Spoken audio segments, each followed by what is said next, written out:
안녕하세요. DB성형외과의 국동비 원장입니다. 오늘 이 영상에서는 나는 솔로 15기 옥수님, 곧 결혼을 앞두고 계신 걸로 소문이 다 났죠. 광수님과 결혼을 앞두고 계시던데 쌍꺼풀 수술을 주저하고 계신 분, 고민하고 계신 분들에게 좀 도움이 될 만한 케이스고, 눈밑 지방 재배치라든지 아니면 지방 이식, 볼 지방 흡입 이런 거를 같이 동반해서 수술을 하셨는데, 이런 부분들이 그런 문제를 갖고 계신 분들에게 좀 도움이 될 만한 케이스인 것 같아서 15기 옥수님의 수술 전 사진을 가지고 어떤 수술을 왜 어떤 이유로 하게 됐는지, 어떤 효과가 날 것인지에 대해서 프리뷰하는 시간을 한번 가져보도록 할게요. 수술 전 사진 보내주신 거 보시면은 이분의 이제 쌍꺼풀 수술이 뭐랄까 이슈 또는 어떤 많이 얘기가 될 만한 이유가 눈 자체가 굉장히 개성있고 예쁜 눈이기 때문이라고 생각해요. 그래서 쌍꺼풀이 없는데 크고 예쁜 눈이시죠. 그래서 더 나는 솔로에서도 이슈가 되신 것 같아요. 옥수는이라는 이름을 가지신 분들이 굉장히 미인이라고 저도 들었는데, 그러니까 이런 분을 쌍꺼풀 수술을 해야 될 것이냐 말아야 될 것이냐가 굉장히 많은 사람들 사이에서 설왕설래가 될 만한 그런 부분이라고 생각하거든요. 근데 저는 그렇게 생각하지 않아요. 뭐냐면 쌍꺼풀이 없는데도 크고 예쁜 눈을 적당한 쌍꺼풀을 만들었을 때 그 효과가 극대화된다 라고 저는 생각해요.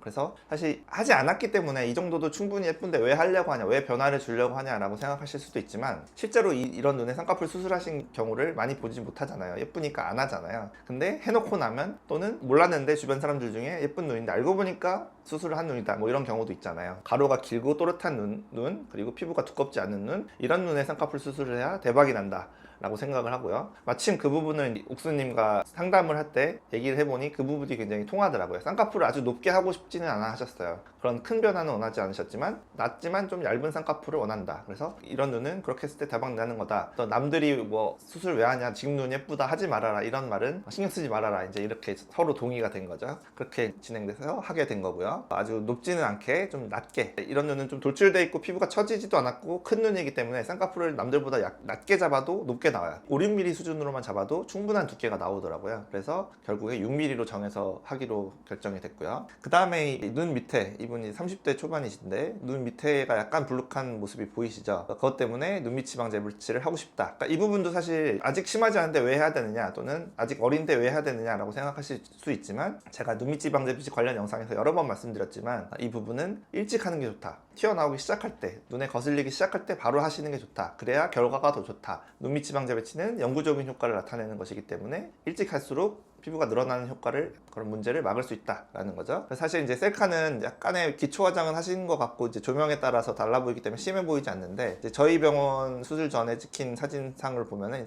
쌩얼이니까 이제 눈 부분만 보여드리면, 눈 아래쪽이 상당히 양쪽 다 불룩하고 좀 진해 보이는 다크서클도 약간 있는 그런 상태셨어요. 쌩얼 기준으로 이 정도 되시면은 수술 당장 해야 되는 그런 상황이라고 저는 보는 거죠. 어찌됐든 피부가 아주 많이 늘어나지 않은 이런 상태에서 수술을 하는 게 더 좋다. 그러니까 아주 저는 적기라고 생각해요. 서로 적기라고 생각한 거죠. 옥수님도 수술을 원하셨고, 제가 봐도 지금 하면 딱 좋다, 그런 상황이었고요. 그 다음에 이제 얼굴 다시 전체 사진으로 돌아와서 얼굴 지방 이식과 볼 지방 흡입을 왜 했느냐에 대해서 얘기를 해보면, 옥수님 뭐 당연히 얼굴형 예쁘시고 계란형이고 볼륨감도 나쁘지 않고, 그러니까 이제 예쁜 얼굴로 TV에도 잡혔죠. 근데 이제 자세히 보면은 광대의 위아래, 광대 윗부분이 관자고 밑에가 이제 옆볼이 되겠는데, 이 부위가 이제 살짝 꺼져 있으세요. 그래서 뭐 이런 경우에 뭐 광대를 넣어주는 수술을 하면 더 좋겠지만, 여자분들 대부분 무서워하시잖아요. 윤곽 수술은 전신 마취도 해야 되고 광대 뼈를 건드리는 수술이니까 선뜻 하기가 쉽지 않은 수술이어서, 이런 경우에 광대의 위아랫 부분을 약간 채워주는 지방 이식을 할 수가 있는 거죠. 여기를 광대 수준으로 똑같은 레벨로 채워버리면 얼굴이 커지는 거잖아요. 그래서 그렇게 하면 안 되고요. 푹 들어가 보이지 않게, 너무 여기가 푹 들어가면 좀 사람이 빈해 보일 수 있기 때문에, 그리고 옆볼은 특히나 나이 먹으면서 더 꺼지거든요. 이 지방이 밑으로 더 내려오게 돼 있어요. 그래서 그 부분을 보완하기 위해서 관자와 옆볼을 살짝 채워주는 작업,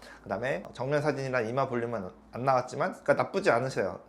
빛 받는 거 보면은 볼록하시잖아요. 하지만 돋보이는 이마는 아니라서 아주 약간만 이마 지방 이식도 하기로 했고, 그 다음에 이제 앞쪽으로는 앞볼과 팔자는 앞쪽 볼륨은 얼굴에 입체감을 위해서 주는 게 좋기 때문에 그것도 아주 약간만 해서 얼굴에 좀 생기가 돌게 입체감 있게 하기를 바라셨고요. 그 다음에 이 지방 흡입 얘기인데, 볼 쪽 이쪽 지방 있잖아요. 이거를 성형외과 전문 용어로는 저울이라고 표현을 하고요. 그 다음에 우리나라 일반 분들이 말하기로는 심술보다, 또는 불독살이다 이렇게 말씀하시더라고요. 그래서 약간 이 지방도 나이가 들면서 이 볼에 있어야 되는 지방이 밑에 쪽으로 떨어지면서 이게 모여 보이는 그런 현상인데, 옥수님도 이거를 해결해 보려고 이제 수술을 말고 다른 시술로 해결해 보려고 온갖 레이저 시술들을 해보셨대요. 근데 해결이 되지 않더라라고 이제 고민을 말씀하시길래, 아니 이게 무거워서 여기 있는데 이거를 레이저를 쏜다고 이게 올라가겠냐, 줄어들겠냐, 어느 정도는 줄어들겠지만, 그래서 일단 몰려있는 지방을 좀 흡입을 하고 제거를 하고 가벼워진 상태에서 올리는 시도를 해야 되지 않겠느냐. 일단 이번에는 흡입을 하기로 했고, 뭐 필요하면 나중에 실리프팅이라든지 아니면 뭐 피부과에 가서 레이저 리프팅 그런 걸 해보시는 게 좋을 것 같다